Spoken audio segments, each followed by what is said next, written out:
Good morning students. Today we are going to start with chapter number 3, Life Process in Living Organisms part 2. This is the introduction part of the chapter. Uh, in my last period we had studied about chapter first and now we are starting with chapter number 3. Before going to this topic, we will see some questions which are given in our textbook. Can you recall? Now students, you all know that our surrounding consists about biotic components and abiotic components. You all know very well what is meant by biotic components. All living organisms will be called as an biotic components and all non-living organisms will be called as an abiotic components. Now the first question is given, which are the important life process in living organisms? The important life process in living organisms are respiration, circulation, nutrition, excretion and responsiveness. Now what is meant by respiration? Respiration means taking in oxygen and giving out carbon dioxide as we see in human beings. Similarly, plants carry out the reverse. Second one is circulation. Now circulation could be done with the help of blood. You all know that whenever we eat food, that is digested in our body and the important nutrients are transported with the help of blood. So circulation is also one of the important life process in living organism. Third one is nutrition. Now all living organisms require food to live or to survive. Without food we cannot survive.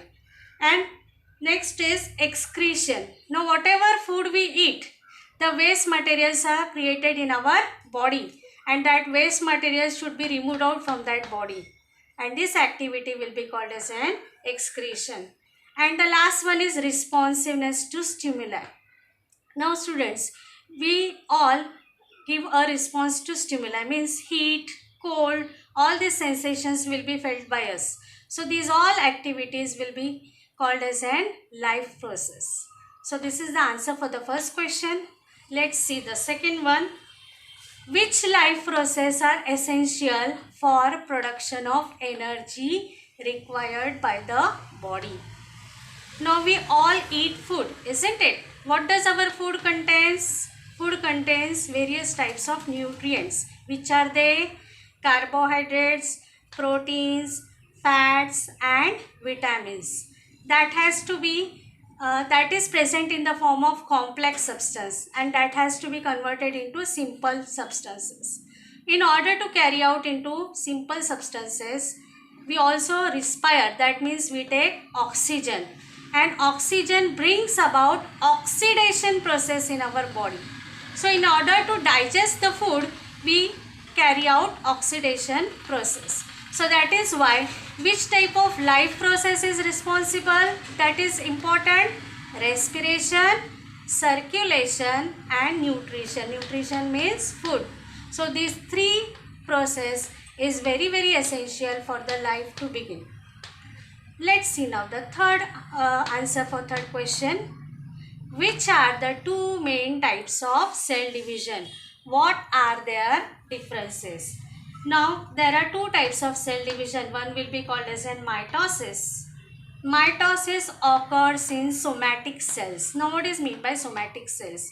Those cells in our body which are not involved in sex cells will be called as an somatic cells. So you can say that all body cells will be called as an somatic cells and mitosis carries out its activity or division in somatic cells. While meiosis is carried out in our sex cells. And two daughters are produced after mitosis and four daughter cells are produced after meiosis. Student, this part we are going to study in next chapter in more detail. So now only you have to remember that which are the main types of cell division. Two main types of cell division are there, mitosis and meiosis. Okay, we'll see the next question also. What is the role of chromosomes in cell division? Now what will be the role of chromosome? Due to chromosomes, the DNA from parent enters the daughter cells and hereditary characteristics are transmitted from parent cell to next generation. This already we had studied in first chapter, isn't it? So what will be the role of chromosomes? Yes, DNA from parent cell enters the daughter cells and heredity characteristics will be transmitted from one generation to another. That means we are not exactly identical to our parent, but we are similar. Some of the characteristics of parents are similar in us. That means color of eye or color of skin or our external features also. So these all activities are done with the help of chromosomes. Okay. Life process such as nutrition, respiration, excretion, control and coordination is essential to keep the organisms alive. However, reproduction process is not essential for survival of individuals, but they are important in continuation of species. So you have to remember that all life processes we have studied, but reproduction is not that essential to survive, but reproduction is essential to continue our species from one generation to another. Okay, now we are going to observe these pics. You can see the first picture. You already see that there is a roots, and from roots two plants could be seen. Now this type of reproduction will be called as an vegetative propagation. Now what is meant by vegetative propagation? When a new plant arises from either leaf, either root or either bud will be called as an vegetative propagation. So here a new plant is arising from the roots. If you see the second pic or second picture, hen is laying eggs. Okay. Third picture, it shows that seed is germinating. You can see here the seed, and the upper part is called as an plumule and lower part is called as an radicle. Now radicle is responsible to give roots and plumule is responsible to form the leaves, stem, fruits, flowers, etc.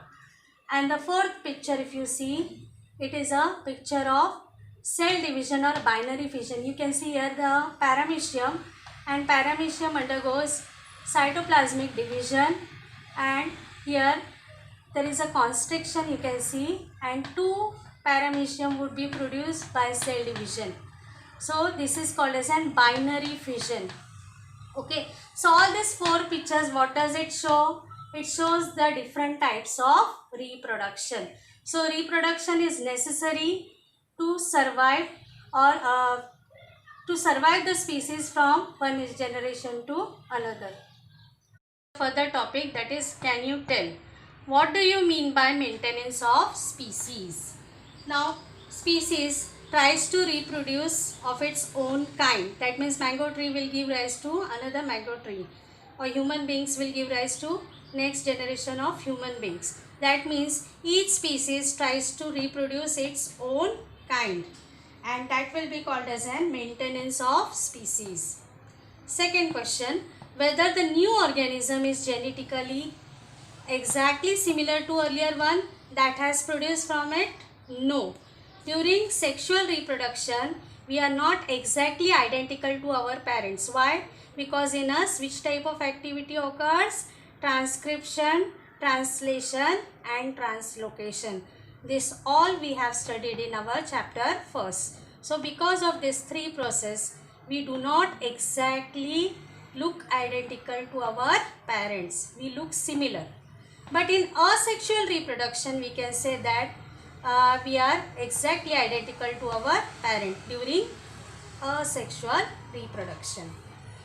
Third question, who determines whether the two organisms of a species will be exactly similar or not? So which activity?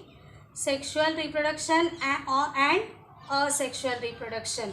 So whenever there is a sexual reproduction, the new organisms will not be exactly identical, but whenever there is a asexual reproduction, the new species formed will be exactly identical. So it depends upon the type of reproduction. Okay, followed? Now we will see what is the relationship between cell division and formation of new organisms of same species by earlier existing organism. Now answer, In the process of reproduction, there is a division of chromosomes, and due to cell division, the gametes are formed. Now students, here today we had completed with the introduction part of chapter number 3. Hope you have understood. Thank you.